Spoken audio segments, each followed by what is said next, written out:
Alors, on va représenter graphiquement une fonction affine ou linéaire. Alors, on va travailler sur les exemples. En même temps, on va faire les petits rappels des propriétés.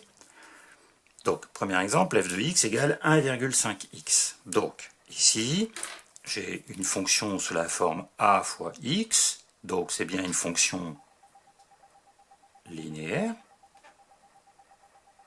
Mais on a dit aussi, 1,5x plus 0, c'est aussi une fonction affine. Donc, on est bien dans notre domaine. Par contre, on va garder le fait qu'elle soit linéaire, parce que linéaire, on a une caractéristique un petit peu plus précise, c'est que linéaire, c'est associé à une situation de proportionnalité. Or, une situation de proportionnalité est représentée par des points alignés avec l'origine du repère.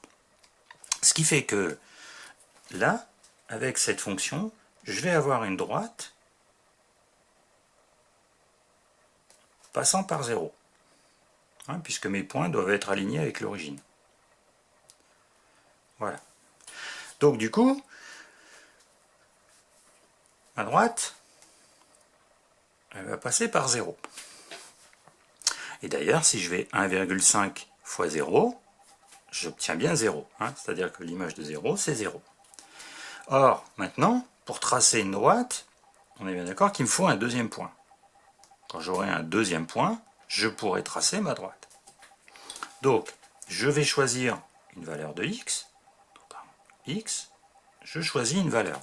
Alors, cette valeur, je vais la choisir comme je veux, ça n'a pas d'importance. Par contre, je vais faire attention, je vais la choisir en fonction aussi de mon repère que j'ai tracé, pour pouvoir placer le point dans l'espace que j'ai de disponible. Donc moi, par exemple, je vais prendre si x égale 2. J'ai choisi 2. Du coup, f de 2, c'est donc 1,5 fois 2. Ça veut dire 3. Ça veut dire que ma droite, elle va passer par un autre point, A, j'ai choisi 2, j'ai trouvé 3. Donc ma droite, elle passe par le point de coordonnées 2, 3. Donc ce point, je peux le placer, donc 2 en abscisse, 3 en ordonnée, 2 et 3. Donc ici, j'ai mon point A. Donc, je peux maintenant tracer ma droite.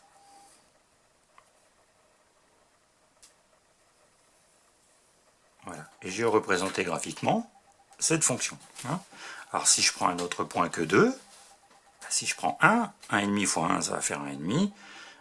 Je vais trouver un point qui est aussi sur la droite, et ainsi de suite. Donc, le choix de la valeur ici n'a pas d'importance, mis à part à faire attention pour correspondre au repère que l'on a choisi, à l'unité que l'on a choisie.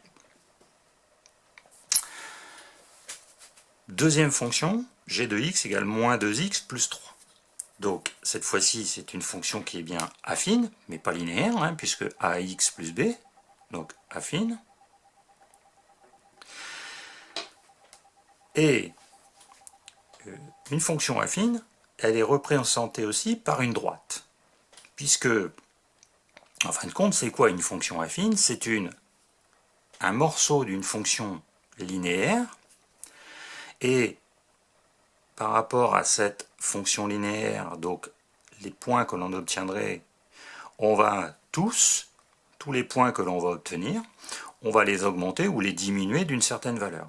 Donc en fin de compte, la fonction affine n'a rien d'autre qu'une représentée par une droite. Cette droite, elle va être parallèle à la droite qui est le morceau de la fonction linéaire. Donc c'est une droite. Donc qui dit droite dit on a besoin de 2 points. Alors, premier point que l'on peut définir facilement, on va faire comme tout à l'heure, on va choisir une valeur de x. Donc, on va prendre 0. 0, donc on calcule l'image de 0, moins 2 fois 0 plus 3. Et rapidement, le calcul nous dit 3, hein, puisque 2 fois 0, 0, moins 2 fois 0, 0, plus 3. Donc du coup, j'ai un premier point qui serait 0, 3. Donc, j'ai un point qui est 0, 3. Donc c'est celui-là, ça c'est le B. Et en fin de compte, pour chaque fonction affine, on va retrouver un point sur l'axe des ordonnées, puisque si on choisit 0, on est bien d'accord qu'on annule la première partie, et on va ne garder que le B. Hein. Donc, sur l'axe des ordonnées, notre droite, elle va toujours couper à la valeur de B. Et du coup, ça, c'est ce qu'on appelle l'ordonnée à l'origine. Donc, dès que j'ai une fonction affine, je regarde la valeur de B, donc ici plus 3, et sur l'axe des ordonnées, je peux faire un point à cette valeur de B. Si j'avais eu moins 4, j'aurais fait tout de suite un point à moins 4. Voilà. Maintenant, j'ai un point, il m'en faut un deuxième. Donc je recommence, je vais choisir une autre valeur de B. Hein. Donc je vais pouvoir choisir par exemple, allez, 3. Je calcule l'image de 3 par G. Moins 2 fois 3 plus 3. Donc moins 2 fois 3, moins 6. Moins 6 plus 3, moins 3. Donc j'obtiens un deuxième point, C. J'ai choisi 3.